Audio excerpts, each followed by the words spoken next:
Dragi abonați, stimați privitori și rătăciți pe acest canal. Din thumbnail v-ați dat seama despre ce mașină este vorba și chiar sunt foarte entuziasmat. De ce? Pentru că e o mașină rară pe care mi-am dorit de foarte mult timp să o filmez și să pun mâna pe ea. N-am consiliat eu achiziția, a fost cumpărată de nouă din România, dar haideți să ne desfătăm împreună cu modul în care arată. Și de ce spun să ne desfătăm? Pentru că arată într-un fel wow. Și priviți-o. Cum arată? Zice și voi. Gata, știu. Nu vă plac brecurile.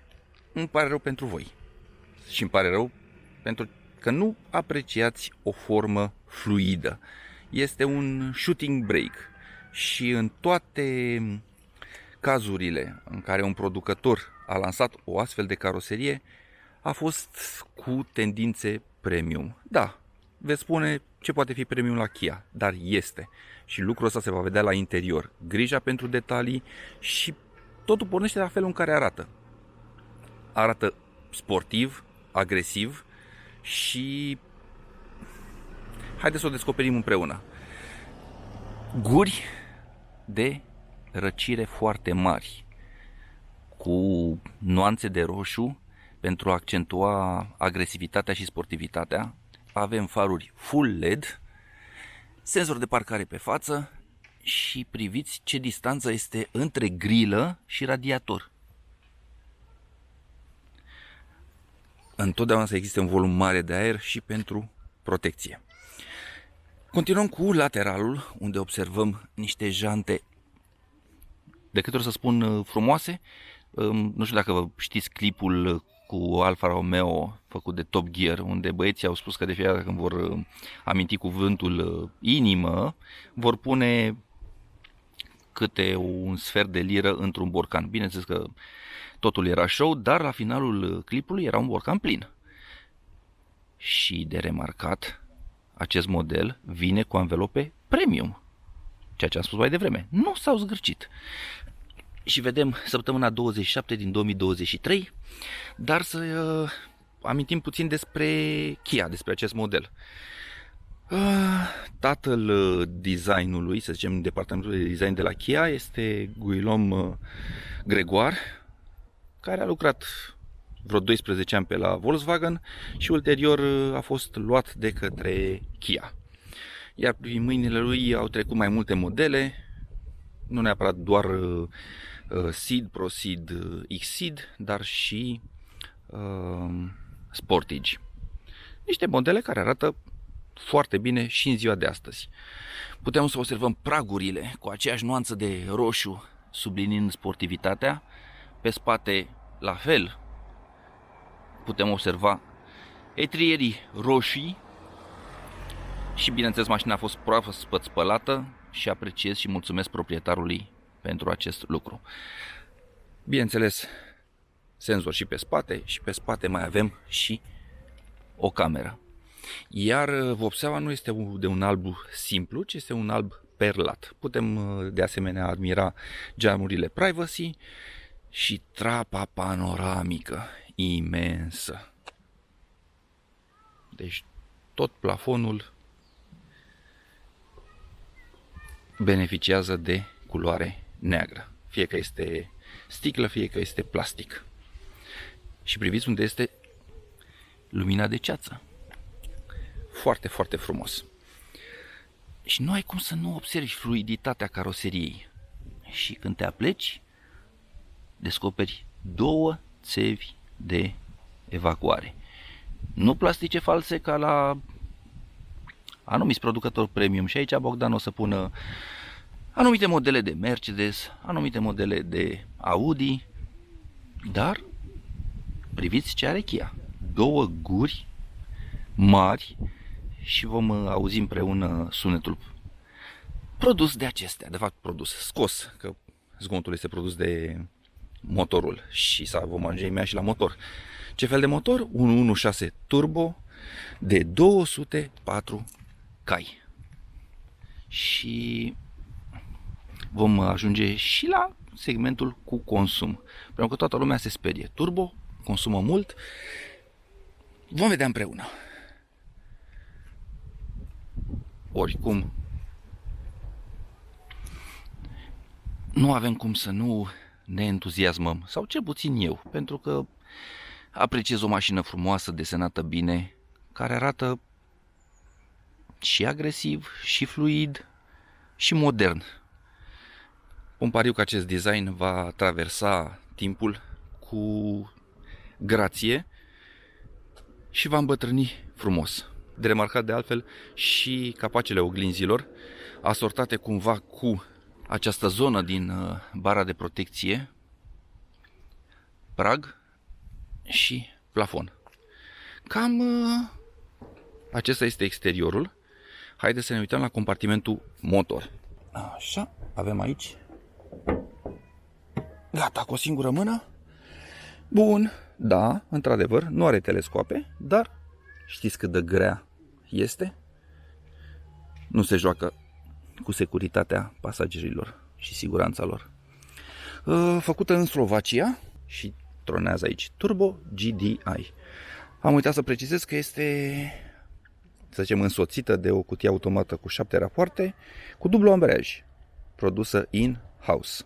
Iar pe modelele cu motorină de la Kia veți regăsi cu convertizor de cuplu. Și când spuneam că nu se zgârcesc, ce baterie avem? Varta, start-stop. Avem carcasa de la filtru de aer. Acolo avem siguranțele, mai mult ca sigur. Instalația de climatizare cu acces facil. Și să găsim noi dacă avem și bornă de plus și minus la îndemână. Îmi pare rău, nu o văd, dar cu siguranță există. Oricum, e bine amplasat unul dintre calculatoarele mașinii. Îl vedeți în spatele bateriei. Foarte frumos. Bun. Cam asta este. Ia să vedem ce scrie pe aici. LED. Dar nu văd o ștampilă. Ba da, gata, am văzut. Am văzut o etichetă. 18 august 2023 la 11 și 2 minute. Iar aici avem 21 august 2023, 17:57. Ca să vedeți când a fost produsă această mașină. Și de asemenea tipul de agent de răcire, cantitatea plus minus 25 de grame. Și trecem la portbagaj. Știți că eu sunt un adept al brecurilor. De ce? Datorită repartiției greutății. Ai ceva mai multe kilograme pe puntea spate și automat se traduce într-o mașină mai echilibrată și mai docilă. Ce avem noi aici? 2 subwoofere. Sistem de prindere a bagajelor pe șine culisante. Și dacă vă întrebați de ce sunt utile, pentru că în momentul în care îți pui o mică geantă, o mică sacoșă, să nu se plimbe prin portbagaj sau să-și golească conținutul.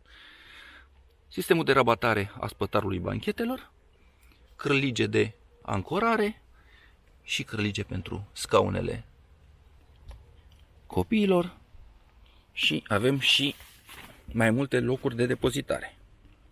Și observăm un proprietar care știe să îngrijească o mașină și foarte prevăzător. 2 soluții de reparație. Un rulou de portbagaj și iată ce arc puternic are. Avem moft close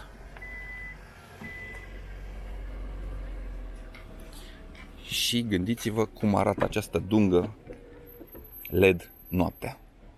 Arată bestial. Eu am văzut în Germania și mai ales felul în care sună această mașină mi-a plăcut în mod deosebit.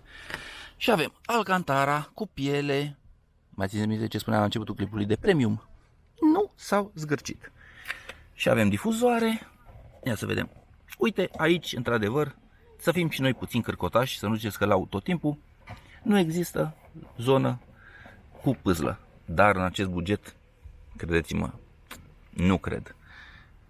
Banchetă încălzită. Și aici avem zonă moale. Zonă moale. Un plastic puțin mai tare, piano black, dar contează unde te odihnești cu cotul în momentul în care stai pe bancheta din spate, iar această zonă este moale. Avem și cotieră cu două locașuri pentru doze, pahare, sticle. Cât de frumos arată plonjat acest plafon. Și priviți cât de mare este trapa. Ce v-am arătat și de la exterior, de aici. Bun, și interiorul. Interiorul. Scaune, așa cum am spus, alcantara și piele, reglaj electric cu poziții pentru 2 șoferi, oglinzi reglabile electric, geamuri electrice, blocarea geamurilor, un plastic moale, zonă moale și priviți. Zonă striată pentru a nu aluneca sau a avea aderență în momentul în care pui ceva acolo. Iarăși o zonă pentru sticlă, doză, a nu se pune pahar deschis. Pedalier sport, locaș de depozitare, reglajul manual al farurilor, intensitatea luminoasă, menținerea benzii, ESP, avertizarea de unghi mort și menținerea deschiderii portbagajului la o anumită înălțime. Reglaj manual al volanului, comenzi pe volan și un volan teșit în partea de jos, purtând inscripția GT. Și iarăși comenzi. Avem Digital Cockpit. Și da, acesta este kilometrajul mașinii. 15.199. Afișaj central, digital bineînțeles, volan încălzit, scaune încălzite și dacă vă întrebați ce este acel USB, transformă CarPlay și Android Auto din wired in wireless. Și modul sport, start-stop, senzorii de parcare, camerele, frâna de mână electrică, auto-hold-ul și iarăși multe dotări. Lumina ajută foarte mult, mai ales în momentul în care ai plafonul în culoare neagră. Scaune inscripționate, tetiere reglabile și totul foarte premium. Mă repet și mă voi repeta. Chiar se simte. Se simte în momentul în care o vezi. Iar următoarea etapă a clipului este test drive-ul. Haideți să mergem. Ce spunem despre premium? Sistem audio JBL. Într-adevăr, pe alte modele există Infinity și există sonorizare normală. Dar ce apreciez eu este că nu sunt foarte multe zone cu piano black. Da, arată bine, dar se simte fiecare amprentă. Și de obicei îmi place să o observați. Da, deci trebuie să-i curăț mașina proprietarului înainte de a pleca. Bun. Buton.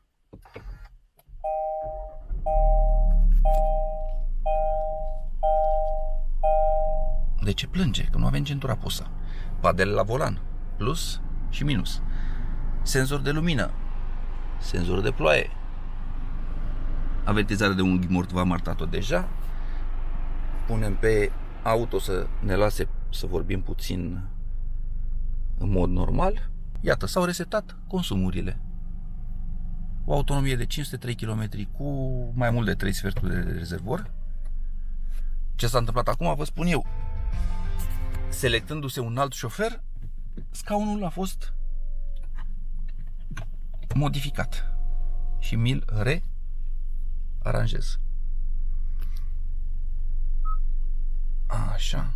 Știți că Uniunea Europeană, începând cu anul viitor, va da maximul de stele Euro NCAP doar dacă vor exista butoane fizice pentru anumite comenzi?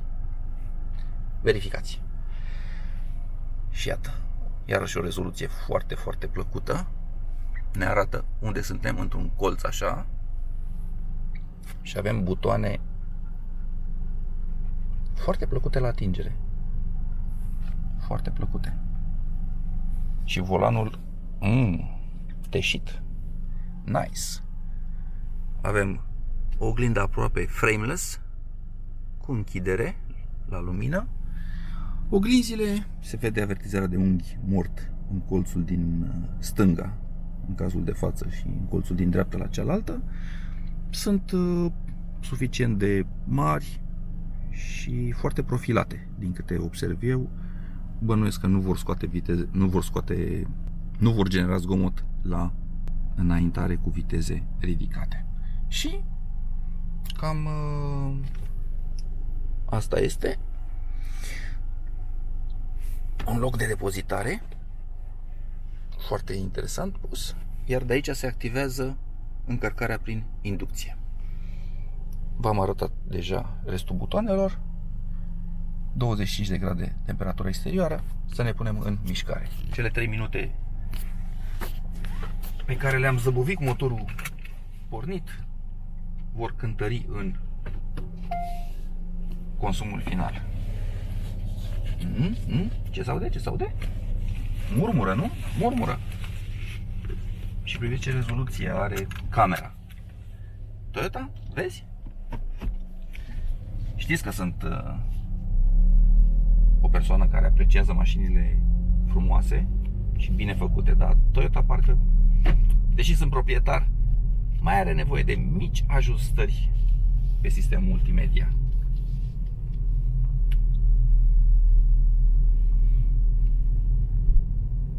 Jantele mari și implicit anvelopele mari cu talon jos deja spun cuvântul, dar deja a schimbat cutia. DSG-ul in-house. Să vedem cum se comportă la test drive-ul nostru și mai ales cum va evolua fiabilitatea lui în timp.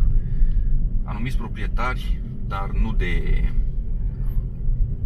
SEED, ci de Sportage, s-au plâns de probleme pe cutiile automate cu dublu ambreiaj amplasate pe motorizările pe benzină. Cele pe motorină au convertizor de cuplu. A doua, a treia, a patra. Da, DSG nu se dezminte, dar se și aude frumos motorul.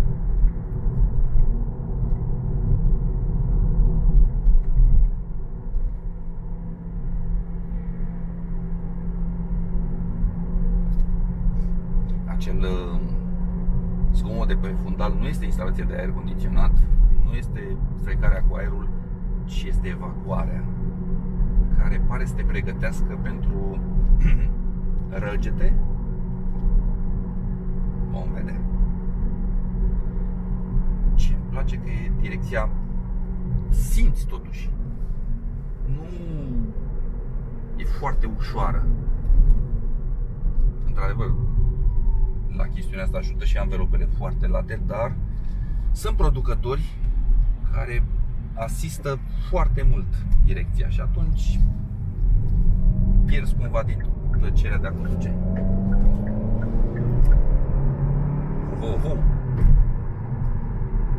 Mai avem nevoie de permis. Și într-un fel, bucățica asta de test drive îți dă o impresie și cum se comportă suspensia pe un drum, așa ca procent 80% bun. Nu prea sunt gurile de canal aduse la nivel, dar știi la ce să te aștepți. Luminozitate avem, grație trapei panoramice. A doua oară o menționez, sau poate chiar a treia oară. Și ați auzit cum sistemul de siguranță de avertizare a părăsirii benzii și-a făcut prezența simțită fonic și tactil în mâinile mele, căci volanul deja a început să aibă corecții de traiectorie. Dar putem face altceva. Nu știu dacă reușesc să o dezactivez. Da, dezactivat-o pentru a putea să ne bucurăm de restul traseului fără sunete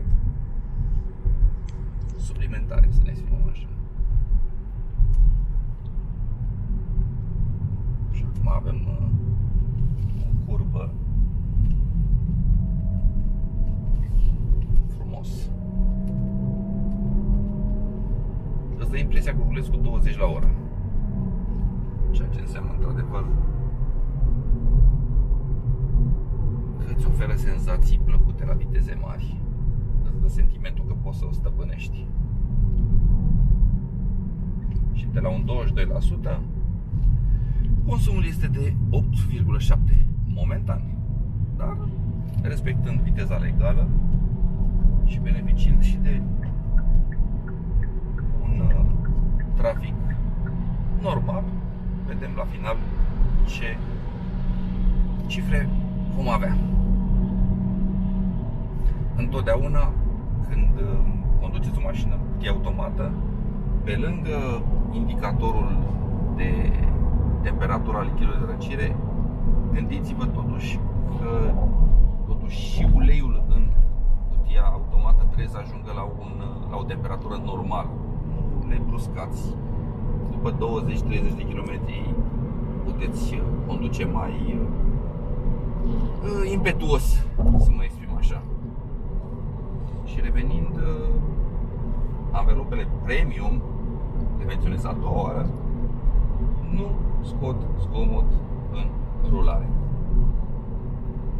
Singurul sunet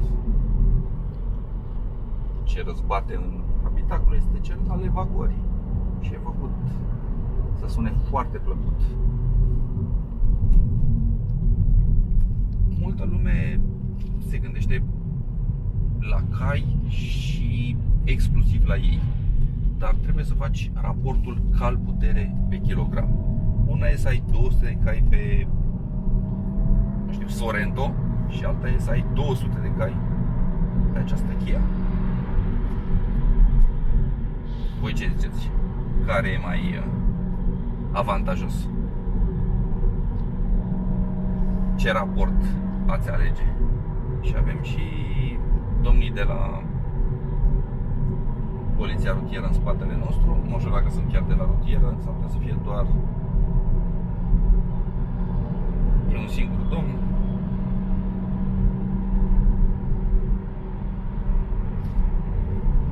Îmi place foarte mult volanul. Are aceste decupaje.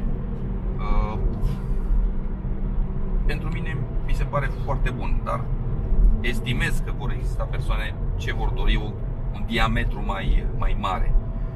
Dar avem padelele la vârful buricelor degetelor și cu degetul mare de la fiecare mână putem avea acces pe fiecare buton al volanului. Foarte interesant că totuși cei de la Kia s-au gândit să pună butoane la Sorento și aici.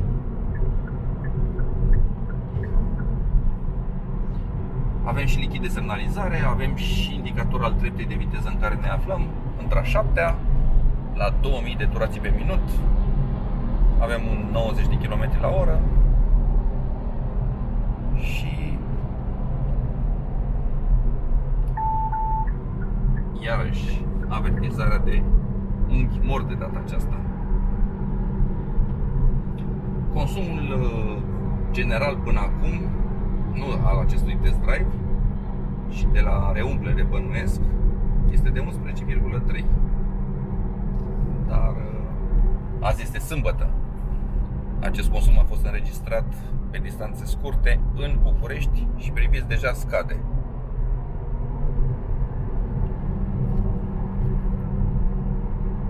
Montantul A, datorită îmbrăcămintei în culoare neagră, nu pare mare și nu ți obturează vizibilitatea.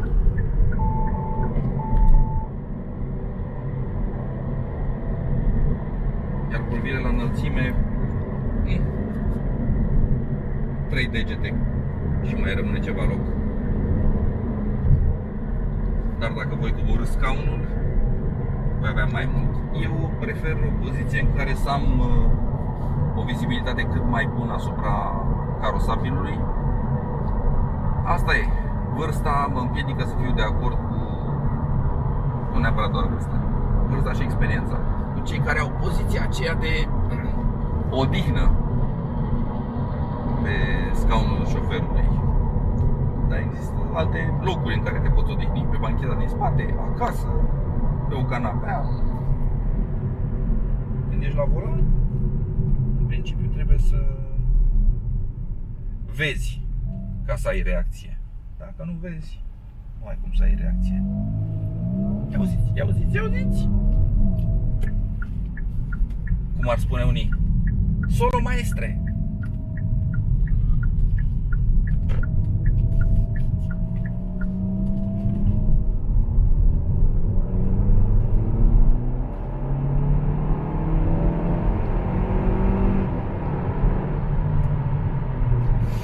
Muzică pentru urechi.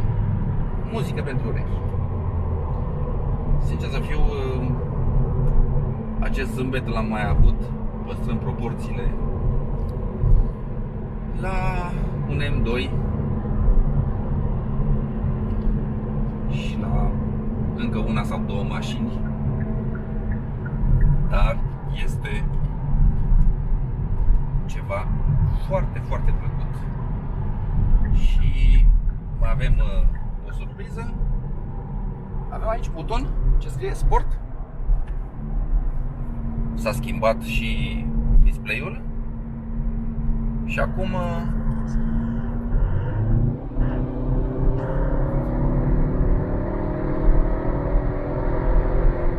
wow! Wow! Wow! Bravo Kia! Bravo! Bravo! Senzațional! Senzațional! Măi, fraților, de ce nu cumpărați așa ceva? Deci, brusc,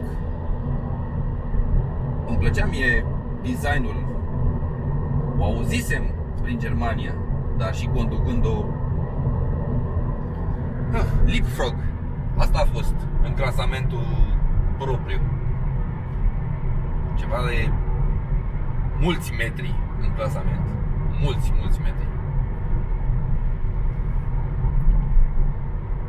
Și revenind, vizibilitatea în spate este redusă, dar este normal să fie redusă datorită plonjării haionului. Dar până la urmă, cât de des te uiți în spate? Ai multe sisteme de siguranță ce te avertizează dacă îți vine ceva din unghiurile moarte și ești protejat.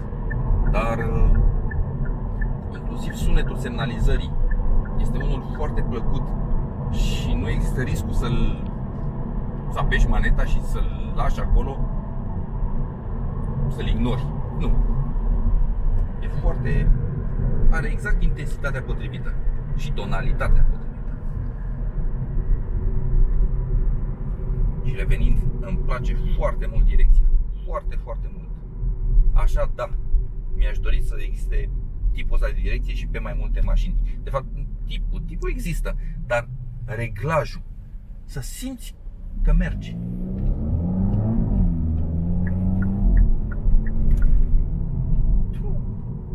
Incredibil ce pachet a putut să scoată Kia cu mașina asta. Și dacă vă întrebați dacă mașina este cumva la vânzare, nu fac reclamă că mașina este la vânzare. Mașina abia a fost cumpărată acum un an de zile. Dar sunt foarte, foarte plăcut impresionat. Sunt extrem de surprins și se vede, cred că pe fața mea, ce bucurie mi-a produs întâlnirea cu acest exemplar. Fabuloasă, fabuloasă mașină. Cum poți să ai senzații și rezultate până la urmă cu o mașină normală, impropriu-zis normală. Kia a avut grijă să pună tot ce era mai bun.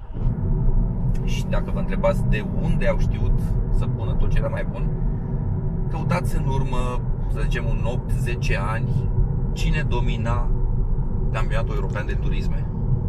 Hyundai. Și are și, să zicem, un frate în concern, dar nu în această versiune. Există N, i30N, o mașină iar spectaculoasă și chiar am observat un clip zilele trecute.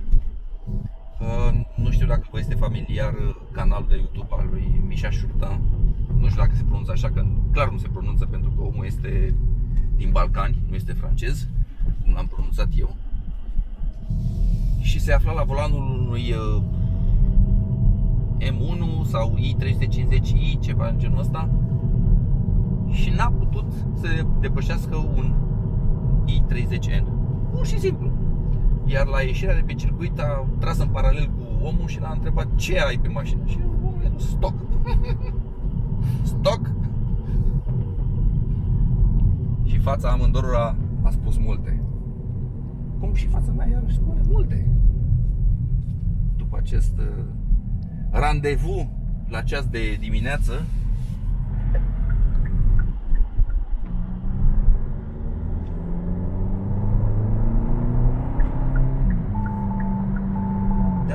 da.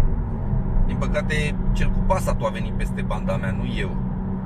Dar iertăm astfel de interpretări ale sistemelor de siguranță, pentru că ele nu au altă menire decât să te protejeze pe tine și pe pasagerii tăi. Chiar sunt foarte... A câta oară să o spun? De fiecare dată când voi simți, voi spune. Foarte încântat. Foarte încântat. Vizibilitate foarte bună.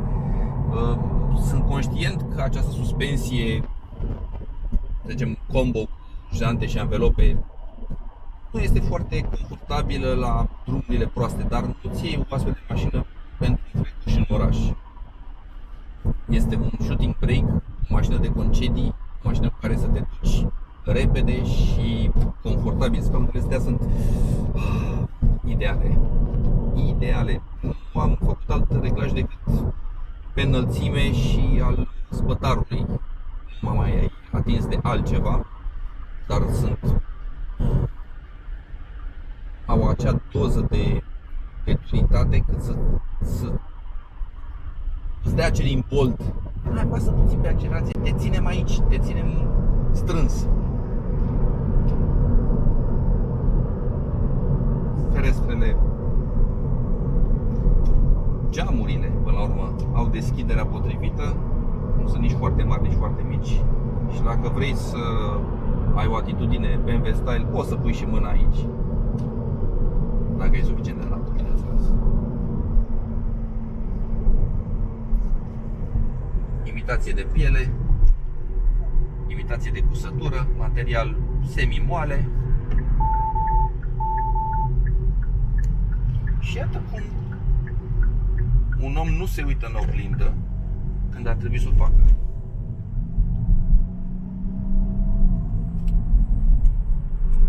Îmi place foarte mult sunetul produs de evacuare și la mers normal.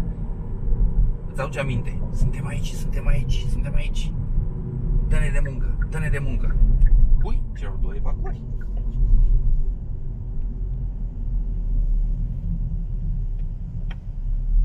Suntem sub acest pod.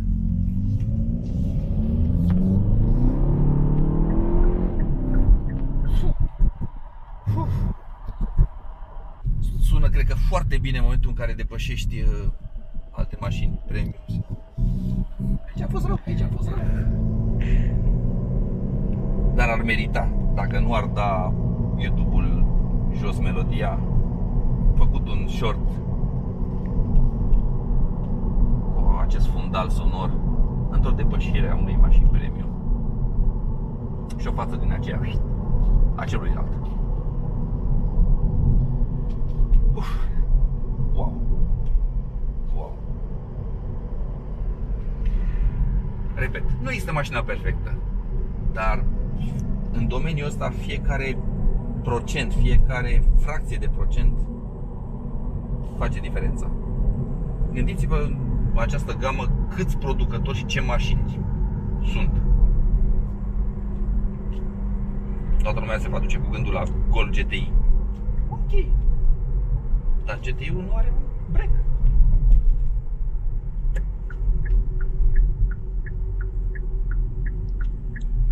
Și îmi plac și frânele. Au așa acel dozaj ce îți creează încredere. Și ce spunea Mika Hakkinen despre ce contează la o mașină sport? Frânele. Și cât adevăr. Că de accelerat e ușor, să te oprește mai greu.